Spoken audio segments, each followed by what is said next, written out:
Olá, meus amigos e minhas amigas, tudo bem com vocês? Eu estou muito bem. Estamos de volta com o nosso podcast das MEC, essa mensagem forte e positiva que todas as semanas a gente vem aqui trazendo para vocês, falando sobre temas importantes das políticas públicas, da promoção de direito, da qualificação profissional, enfim, falando do cuidado com as pessoas, que é isso que importa. E hoje estamos muito felizes, estamos aí abrindo o Agosto Lilás, falando sobre os temas relacionados ao combate, ao enfrentamento à violência doméstica, ao abandono, enfim, daquilo que nós reputamos ser da maior importância. E para falar sobre esse assunto, estamos trazendo uma pessoa muito especial. Alguém que eu tenho um carinho muito grande, porque nos acompanhou durante a nossa carreira e realizou muito para a política de proteção às mulheres, não só em Minas Gerais e, por que não dizer, no Brasil. Estamos falando de doutora Elaine Matosinhos, delegada-geral de polícia, deputada estadual, vereadora e hoje presidente da Associação dos Delegados de Polícia de Minas Gerais. É com muito prazer que recebo a doutora Elaine. Muito obrigada, meu amigo Denilson. Dizer que estar aqui com você é uma honra, é uma alegria. Como você disse, temos muitas histórias juntos, né? Foram muitas as lutas que tivemos na nossa segurança pública e hoje aqui na Associação Mineira de Educação Continuada é uma alegria estar mais uma vez com você, na nossa troca de experiências, na nossa troca de conhecimentos que só nos engrandece. E a alegria é recíproca e, por que não dizer, maior ainda, né? Porque eu me sinto muito realizado, né, de me ver espelhado na sua luta, na sua caminhada. Obrigada, amigo. A doutora começou na política como vereadora, se tornou deputada, depois eu me tornei vereador em Santa Luzia, né? Disputamos, que coisa bonita. E sempre colocando como prioridade as políticas públicas, a segurança pública, segurança das pessoas e, por que não dizer, o bem-fazer das pessoas, né? Eu vou ler um pouquinho do seu currículo aqui, mas é bem pouquinho porque é grande. Eu sei que é grande e a gente vai falar dele ao longo da nossa conversa. Doutora Elaine, delegada-geral de polícia, bacharel em Direito, é claro, formou em Direito com 21 anos, eu fiquei sabendo aqui, menina ainda, hein? Mestrado em Instituições Públicas pela FUMEC, Fundação Mineira de Educação e Cultura, doutora em Direito Penal pela Faculdade de Buenos Aires, na Argentina, vereadora por 2 mandatos, deputada estadual e atualmente presidente da DEPOL. É muita coisa, viu, gente? E eu quero aqui falar com ela sobre esse nosso Agosto Lilás. É dia de pensar, de trabalhar, de valorizar a família e as mulheres, tem que ser todo dia. Mas é bom que a gente tenha um mês, né, específico, onde a gente possa debater, onde a gente possa fomentar esse cuidado com as políticas públicas. E por que Agosto Lilás? Dia 6 de agosto, 19 anos da Lei 11.340. Quem não sabe, Lei Maria da Penha. E é sempre bom a gente poder valorizar essa temática, né, doutora? É verdade. Aqui, se você me permitir, eu vou fazer até uma retrospectiva da nossa história na questão da mulher. Nós tivemos no Brasil inteiro um momento muito triste para as mulheres. Foi um momento onde matar mulheres, absolver assassinos de mulheres, sob a alegação da legítima defesa da honra, tinha virado moda no Brasil. Foi nesse momento que nós tivemos uma efervescência dos movimentos organizados.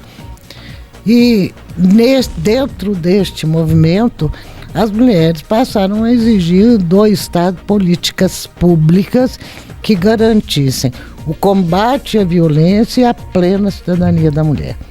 E aqui a gente quer fazer justiça, né? Nós tivemos o governador Tancredo Neves, que na época criou o primeiro Conselho Estadual da Mulher do Brasil. Visionário, né? Visionário. Bem à frente do seu tempo. Muito à frente do seu tempo e saindo candidato a presidente da República naquele momento de também muita efervescência das direitas já, né? Foi um momento muito importante na vida política do país. E ele assumiu o compromisso que, se fosse eleito, que ele criaria um órgão de governo a nível nacional para traçar as políticas públicas que garantisse a cidadania da mulher. E aí, claro, vem a questão da saúde, da creche, da educação, etc. Mas a prioridade naquele momento era o combate à violência contra a mulher. Foi antes da Constituição Federal Cidadã, né? Nós tínhamos ainda uma Constituição de 69, de um regime autocrático, na verdade. Tinha naquela época os governadores biônicos, ou você fazia o que o regime queria ou você estava fora. E ele tinha essa coragem, né? Teve essa coragem e importante é o seguinte, eu estive no Conselho Nacional dos Direitos da Mulher do Ministério da Justiça de 90 a 93, representando o Estado de Minas Gerais. Foi, maravilha. Nesse momento, nós ampliamos muito as delegacias de mulheres por todo o país.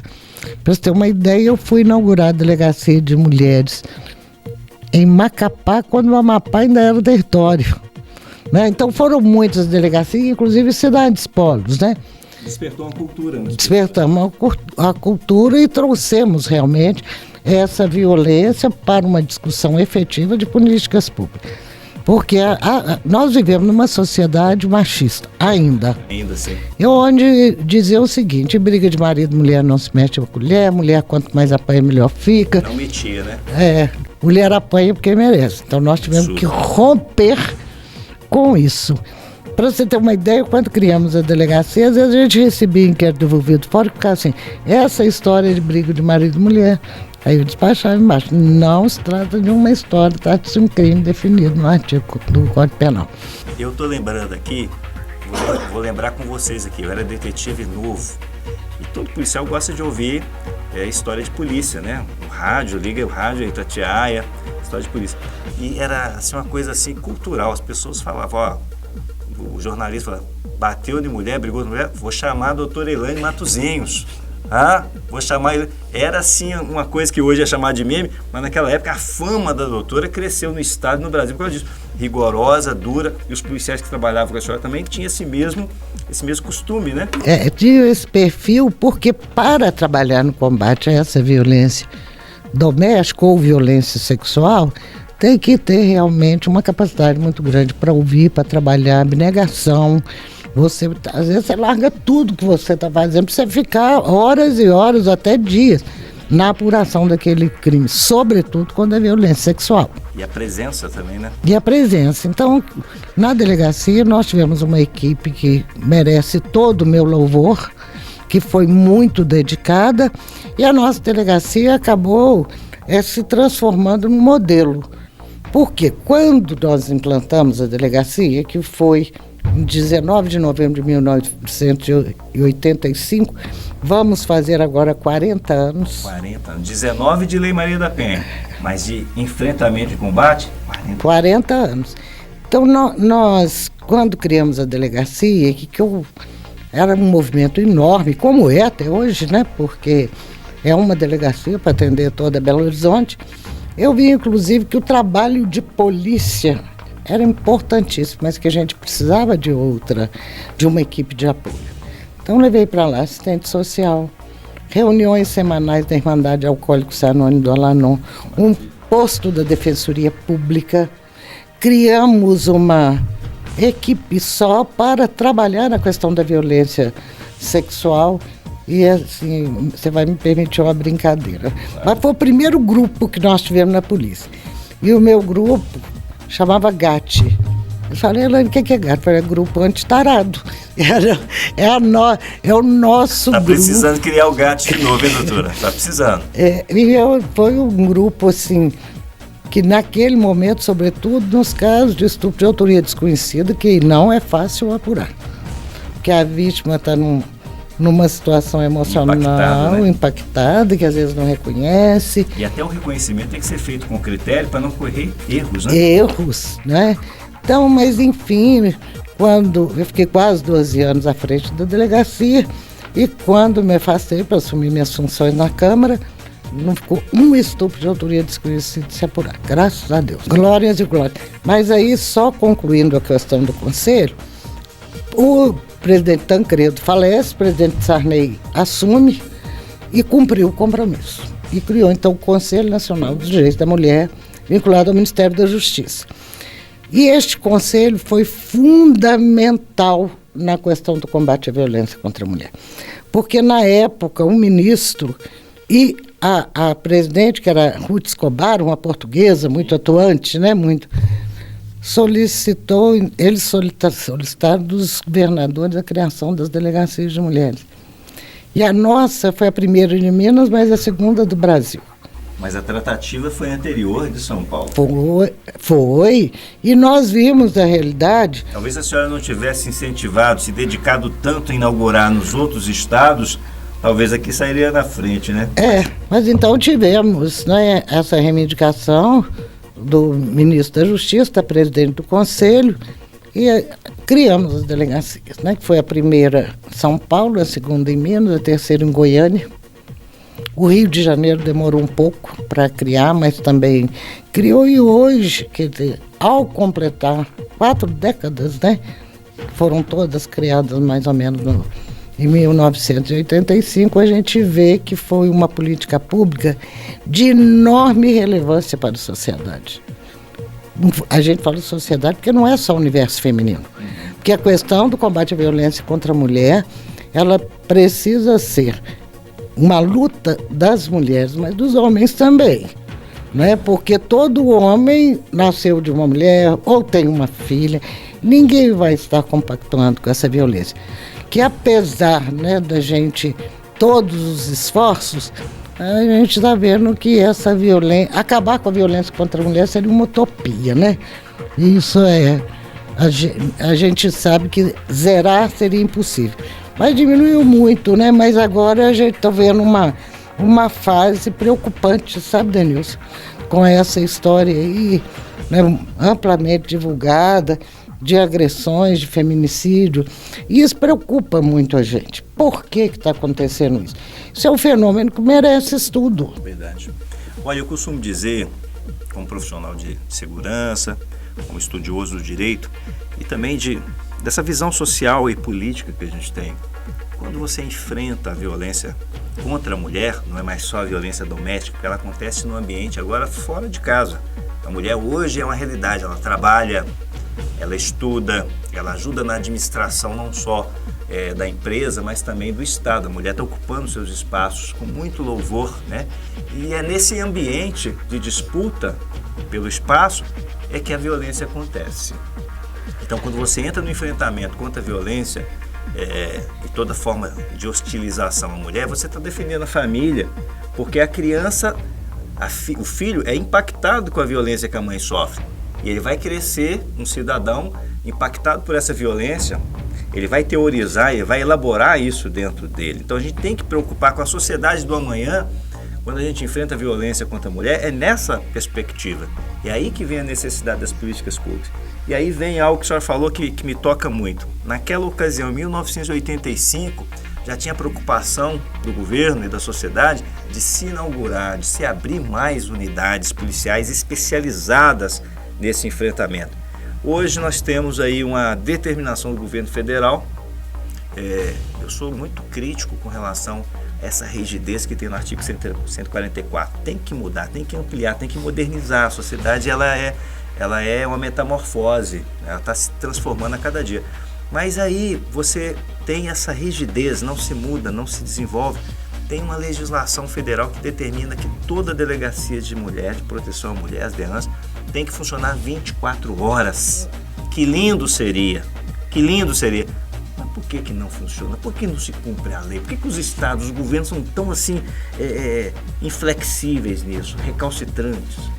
Olha, eu vou dizer para você, Denilson, que nós somos da casa e a gente pode falar com propriedade, né?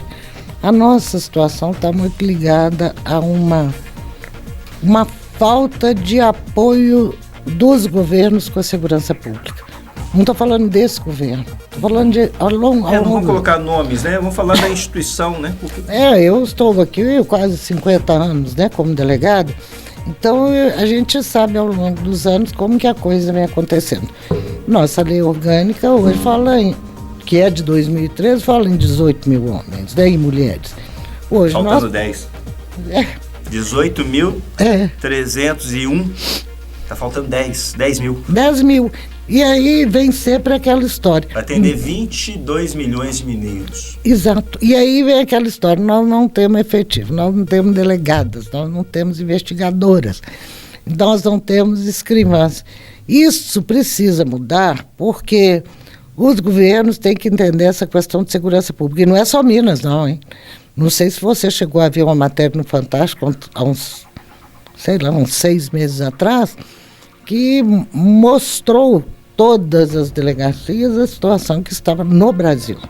Então, segurança pública precisa de uma visão muito especial dos governos, porque ela atinge, inclusive, de forma muito especial a economia. E eu acho que, claro, pessoas como a senhora, com a importância que tem no cenário político nacional, a experiência que tem, pessoas como os dirigentes sindicais precisavam ser mais ouvidos.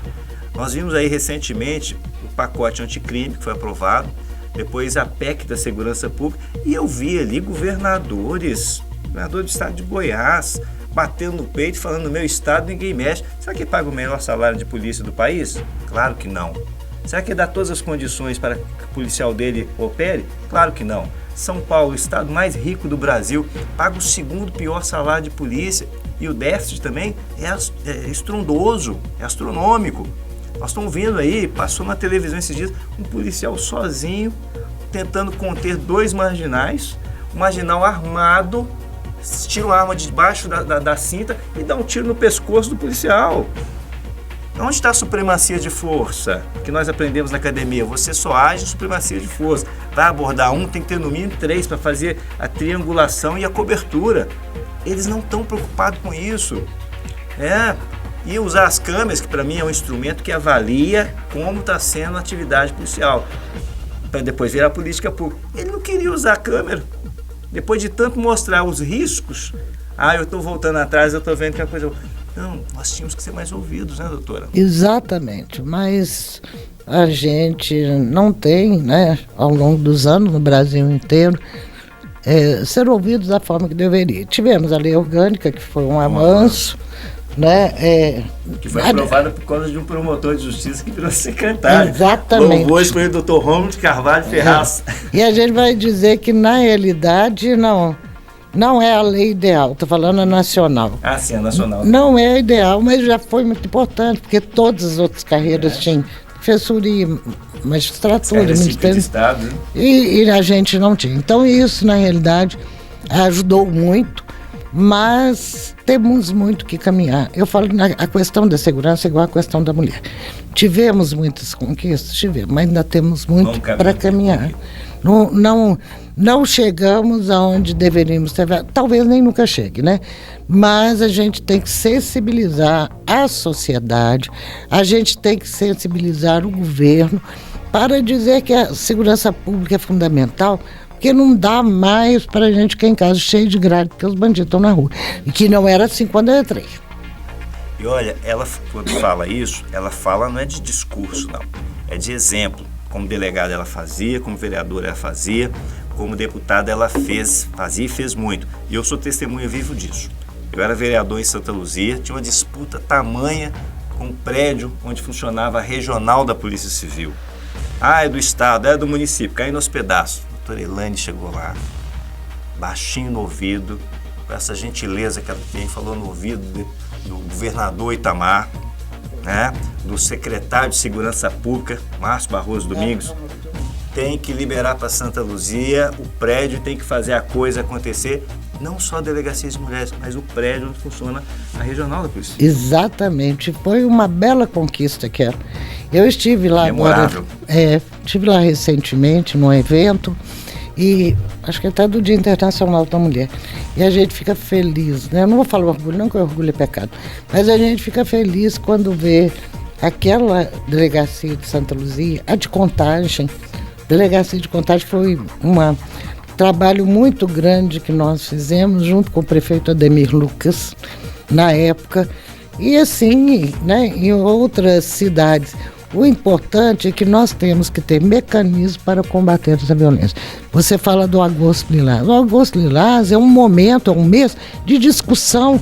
Nós queremos saber hoje por que os companheiros, os namorados, os maridos têm agredido tanto, né? Nos causou muita tristeza.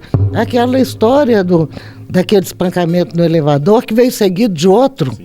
O jogador de basquete, fisiculturista, abordou a namorada e bateu nela como se fosse um saco de pancadas. A moça teve que fazer cirurgia plástica, várias cirurgias plásticas, Foram dezenas de golpes, 60 golpes 60 no rosto dela. Muito sério isso, né? E isso não pode achar que é algo que só atende aos brasileiros. Foi de repercussão mundial, repercussão internacional. Exatamente. E a estatística não nos é favorável. Não é, e a questão, né, saindo dessa agressão, às vezes lesão corporal de natureza grave, ou às vezes até seguida de morte, nós temos aí uma, entre aspas, uma onda de feminicídio. Como que nós vamos fazer para que a gente contenha esse tipo de crime, orientando as mulheres? Eu, quando implantei a delegacia, eu já era delegada há 10 anos, né? E fiquei lá por quase 12 anos. E lá nós fomos para as faculdades, para as igrejas, para as associações comunitárias, conclamando a mulher à denúncia.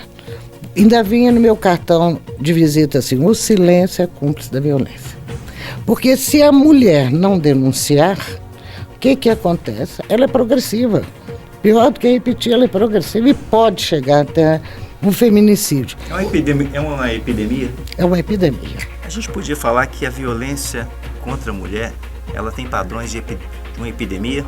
Eu não tenho dúvida disso. Até porque é importante deixar claro para os nossos telespectadores que a violência contra a mulher atinge todas as faixas etárias, todas as raças, todas as cores, todo nível cultural. Porque às vezes as pessoas têm a ideia de que isso acontece com mulher de periferia de baixa renda. Não.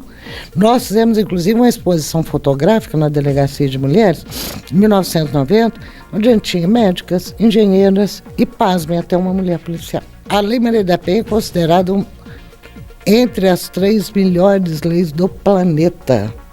Então, uma lei muito importante, uma lei que nos custou muito esforço. 10 anos de esforço, de luta. Você tinha que quebrar um preconceito, né? Tinha que ter uma legislação especial. Não é como nós temos o Estatuto da Criança e do Adolescente, o Estatuto do Idoso, tinha que ter uma lei especial exatamente para fazer frente à Lei 9.099, que é do juizado especial. Que com ela acabou tendo um abrandamento da providência. E a mulher ia para lá, tinha advogado para o agressor, não tinha para ela. Ela saía de lá para dormir com o inimigo, ele pagava uma cesta básica. Eu lembro da senhora na tribuna fazendo esse verdadeiro discurso. Falando exatamente, já tem uma lei aqui que simplificou a tutela do Estado para a defesa, simplificou, mas precarizou a atenção para a mulher que é vítima de violência. Eu lembro disso. Quando essa lei entrou em vigor, né, que foi a Lei 9.099, o chefe do departamento, você deve lembrar, que era o Nilton Ribeiro. Sim. Eu fui lá e falei com ele: nós não vamos cumprir essa lei. Porque a lei, você ia fazer 3 linhas de TCO e mandar para o juizado, que demorava às vezes até 60 dias para chamar o agressor. Sim. Aí foi que nós, né, passamos a intimar o cidadão num prazo máximo de 8 dias e aí encaminhava para o juizado. Mas realmente aquilo não funcionou. Foram 10 anos de luta para a gente ter uma legislação especial na questão do combate à violência contra a mulher. Doutora Ilane, vamos falar agora das mudanças. Primeiro, a senhora mencionou aí a importância que foi e é a sanção da Lei Maria da Penha, 11.340, que antes era de ação pública condicionada de representação, né? Alguém, marido e mulher não pode meter a colher. Aí era condicionado de representação, depois passou a ser ação pública incondicionada. Qualquer um do povo não só pode, como deve denunciar toda e qualquer forma de violência, assédio contra a mulher. E hoje nós temos um avanço, né? Não pode a mulher desistir da providência ali, mesmo a vítima não pode desistir, somente em audiência perante o juiz. Comenta isso para nós, que é outro avanço, né? Isso é muito importante, porque às vezes a mulher chegava lá, registrava, depois eu vim aqui para desistir. Porque a violência é um ciclo, né? Então vem aquele ciclo onde faz as pazes, onde leva um presente, onde leva as flores. Promessas. E a mulher acredita que realmente aquilo vai acontecer, e na grande maioria das vezes não acontece, né? a violência persiste, mas aí eu quero desistir. Então, no caso da ameaça, né, que tem um volume grande, isso era muito comum desistir, agora não. Agora só vai desistir lá perto do juiz. E desistindo lá perto do juiz vai ter uma caminhada, né, porque tem a delegacia, aí vai ter, né, muitas vezes o Ministério Público, e depois que o Ministério Público oferece denúncia, você sabe que a coisa muda, é irretratável. Então, tudo isso é uma forma que o Estado encontrou, que a legislação encontrou, de falar o que nós precisamos aqui é de punição. Porque a lei, né, e a pena, a punição, ela tem dois fundamentos importantes. Primeiro, é que o cidadão cometa ou pague pelo crime que ele cometeu. O princípio da retribuição, né? Exatamente. E o segundo é intimidação. O cidadão precisa ser intimidado, ele precisa acreditar que está uma lei, que esta lei vai lhe impor algumas penas, né? Ou uma pena. Lei Maria da Penha não admite pagamento só de multa. Lei Maria da Penha não admite cesta básica. O afastamento do lar, caráter imediato, exatamente. Alimentos provisionais. A apreensão da arma, caso o cidadão tenha. Então, tudo isso veio, que foi elaborado, inclusive, Denilson, com muita cautela pelas mulheres do Brasil. Eu participei daquilo. Então, a gente sabe que foi um esforço que veio de um conjunto de reivindicações. De gente com experiência, vivência, né? Com experiência, convivência. E a lei está aí. Então, isso foi muito importante naquele momento e continua sendo muito importante. Claro que a lei já teve alterações, né? Acho que teve mais de 14 leis que vieram. O próprio feminicídio é um exemplo da evolução da Lei Maria da Penha. Exatamente, que veio da CPI, que nós tivemos, inclusive, né, deputadas nossas que trabalharam muito naquele momento da CPMI, né? Foi muito importante e mostrou a necessidade que a gente teria de ter esse tipo penal. Porque é aquilo que eu te falei, né? Nós falamos desde o início, por que a delegacia foi criada? Porque matar a mulher e absolver o assassino de mulher tinha virado moda no Brasil. Nós só conseguimos ver Márcio Tancioli, Lindomar Castilho, Doca Street na cadeia por aquele movimento. As mulheres ocuparam a escadaria da igreja de São José, foram para a porta do fórum, para a porta da Secretaria de Segurança, exigindo justiça aos assassinos de mulheres, com um slogan que começou aqui em Belo Horizonte, eu participei muito disso, quem ama não mata, e que transcendeu as fronteiras da nossa capital, foi o Brasil inteiro. Quem ama não mata. As pessoas geralmente conhecem a manchete, viu a manchete, mas não conhecem o fato. E é importante a gente reproduzir esse fato, até que, a partir dele, a gente crie política pública. A gente fortaleça essas ações que lá na frente dão segurança. Porque é muito duro você ver a pessoa indefesa e ninguém vem ajudar, né? E ainda pessoas que entendem que aquilo ali não é com ele. Então a gente precisa, sim.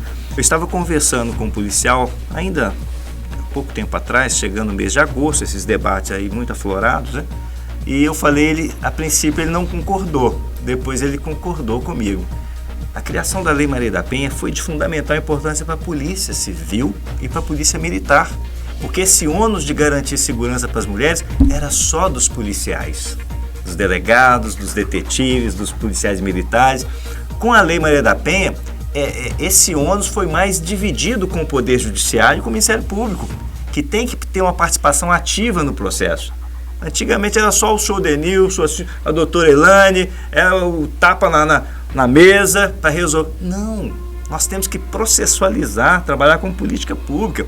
Antigamente as delegacias só tinham policiais, hoje tem, por sua iniciativa inclusive, que a gente tem que valorizar isso demais.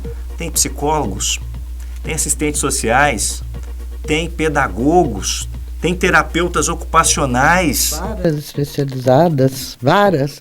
né, que a lei determina. E, olha, eu sempre parti do princípio que a família é a célula-mãe da sociedade, todo mundo sabe disso. E se a gente não cuidar da família, a gente vai ter uma sociedade, em muitos dos casos, lamentavelmente apodrecida, né? Então, a delegacia de mulheres, a delegacia do idoso, a delegacia do deficiente.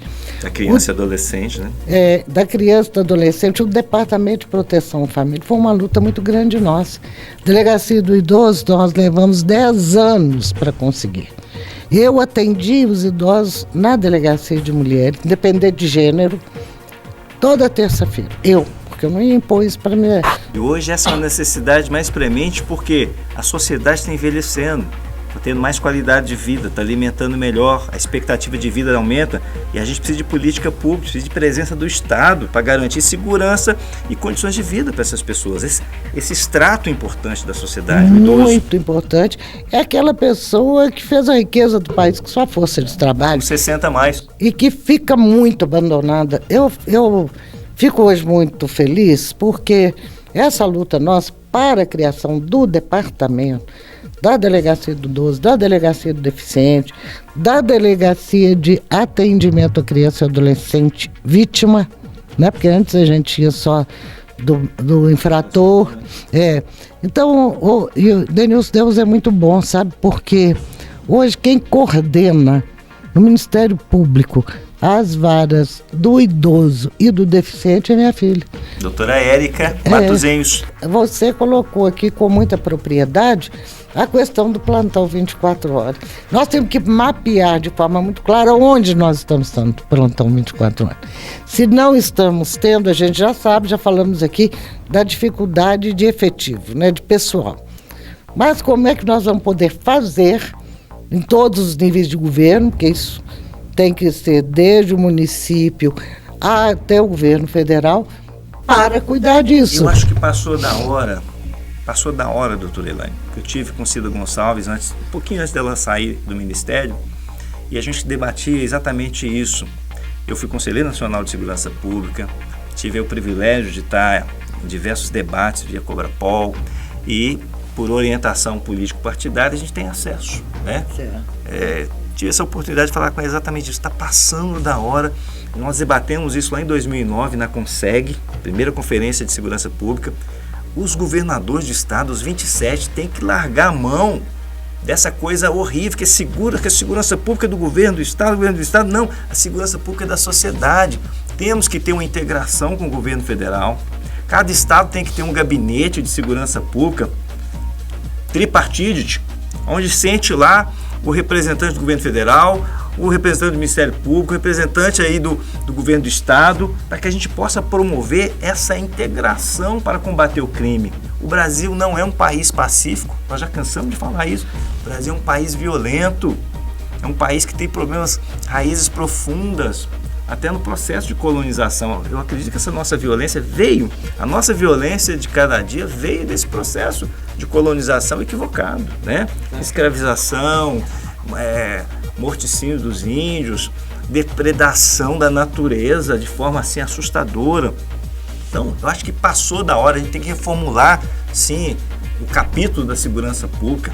A nossa Constituição Cidadã merece, carece, chora, implora por mudanças para isso, porque não dá para a gente conviver com a realidade dessa. Você veja bem, tem uma lei, a delegacia funciona 24 horas, para atender minorias, para atender quem é vítima.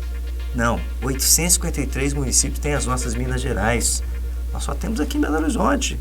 Ou mal e pouco nas regionais, né, nos departamentos, que são, salvo melhor juízo, são 12. 18 departamentos para 853 municípios, para 22 milhões de mineiros. E aí nós estamos falando de Minas Gerais, que é o segundo estado mais rico. Vamos olhar nos outros estados. Vamos olhar no Nordeste, né? Vamos olhar no extremo norte do nosso país, como é que está. Você vê coisas absurdas. Uma acusada de homicídio, uma índia, com seu filho de 6 meses, foi violentada, estuprada durante 1 ano por agentes do Estado. Isso aconteceu no extremo norte do nosso país. Não existe pena de degredo, pena cruel, pena de morte, pena de tortura no nosso ordenamento jurídico. Mas nos rincões do nosso país, a segurança pública é tratada dessa forma. É verdade. Eu acho que a sociedade, ela tem inclusive que reivindicar mais dos governos essa questão da segurança. Falando especificamente da mulher. Quando nós implantamos a delegacia, eu consegui, através da prefeitura, na época, o vice-prefeito Célio de Castro, Saudade. prefeito Patrus Ananias, a criação da Casa-Abrigo. Que é bem-vinda, né? É bem-vinda. O que é isso? Porque aquela mulher que chegava lá na delegacia, sendo ameaçada, tendo sido agredida, que ela não tinha para onde ir, ela não tinha um parente, ela não tinha um amigo, que ela pudesse sair daquela violência. A roupa do corpo, né? Exatamente, os filhos, que normalmente ia com os filhos. Aí a gente ficava numa situação dificílima. Então conversamos com o prefeito Patrus, ele passou essa incumbência para o vice-prefeito Célio de Castro, que esteve conosco algumas vezes lá na delegacia, e tivemos essa conquista. Sabe quem conta essa história? Contava essa história para mim, falava demais da senhora, idolatrava a senhora. Graça Saboia. Ah, linda Graça. Saudosa memória. A Benilda, que vai vir aqui, inclusive. A Benilda é uma querida também. Vai vir aqui participar do Agosto Lilás com a gente. E falava dessa dificuldade. Eu era detetive em Justinópolis, a gente recebia solicitação de mulheres para vir aqui para Belo Horizonte e não podia contar porque o endereço era escondido.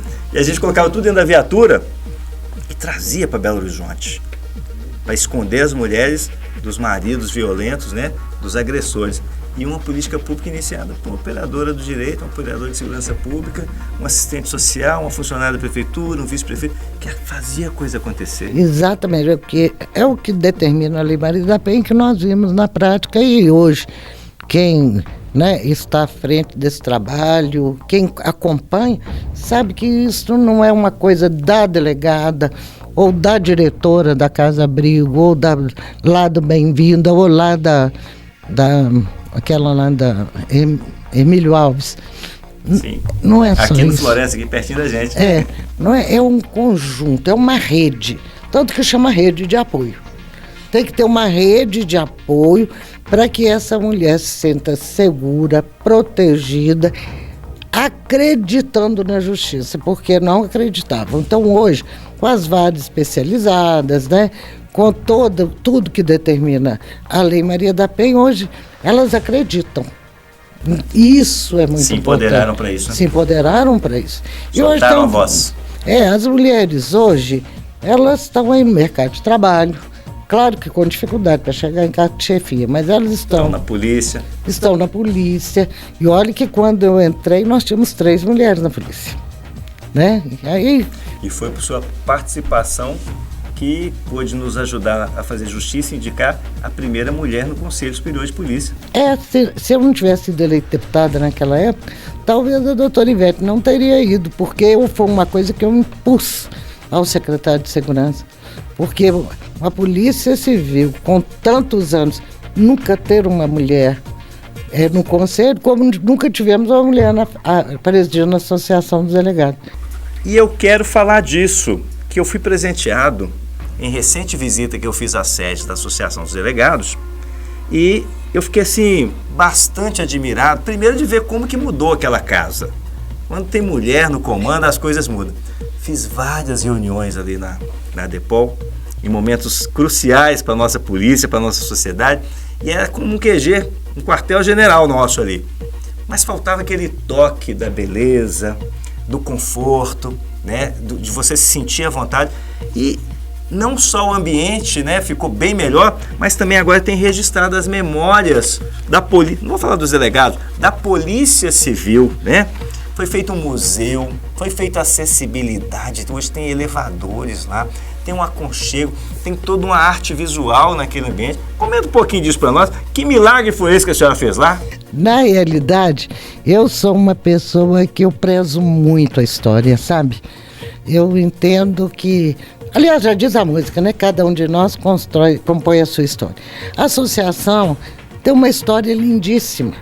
Por quê? Porque ela foi a primeira entidade de classe a lutar efetivamente pela segurança E a pública. gente não podia ter sindicato, né? De 88 não podia ter Não sindicato, podia. só associações. E foi um momento que a gente tinha o quê?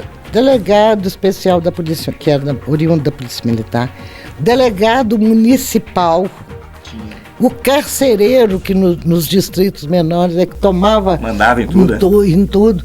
Então, eu digo sempre, se a carreira de delegado de polícia e, por consequência, as demais da Polícia Civil, lógico, foram estruturados, foi graças à Associação dos Delegados. Verdade, é verdade.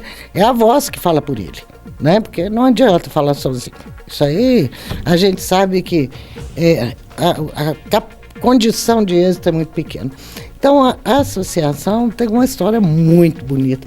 E vou dizer, sem medo de errar, é a entidade classista mais importante para o delegado de polícia no Brasil. A ADEPOL Nacional, né, Associação de Delegados de Polícia do Brasil, ela foi gestada lá dentro por Dr. Lúcio Gentil. Então, assim, tudo isso precisava ser contado. E não estava sendo contado. A gente chegou lá, encontrou o livro de ato aqui, outro ali, enfim. Fizemos esse livro que não ficou efetivamente da forma que eu gostaria, porque o meu tinha dado 800 e tantas páginas. Puxa vida. Mas eu tenho tudo isso registrado e aí a história Eu daí... vou começar a ler recente, tá? Daqui a pouquinho. Pois Porque é. aqui, ó, o meu tem uma dedicatória especial. E, enfim, Denilson, nós estamos terminando um outro que foi, né, de todo o trabalho elaborado o ano passado, e tenho lutado, porque nós ainda temos colega que pensam assim, para que isso? Poxa, para quê? Porque a nossa memória... Que perder tudo e que vai ver a importância, né? É não vai perder, não, que a senhora está lá. Não vai, porque realmente, assim, eu sou muito atento com essa questão de manter a memória, de mostrar o que fizemos, por que fizemos, porque a gente sabe que a entidade que abriga as diversas carreiras policiais, você tem que fazer, explicar por que fazer, fundamentar por que, né? Mas eu só sei que estamos lá, se Deus quiser, né? Nós vamos modernizar, preciso modernizar.